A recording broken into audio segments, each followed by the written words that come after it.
po mga kamandaragat. Ito po tayo sa dagat dito sa amin po. Ito lang. Pesta rito, pesta. Po, kasama ko si Master Bugoy, taga Mindanao po, vlogger din.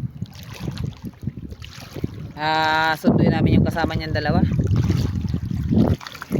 Andun. Sisid pa, kanina umaga pa yun. Kawawa naman, wala pang pananghalian mo yan, gutom na yun.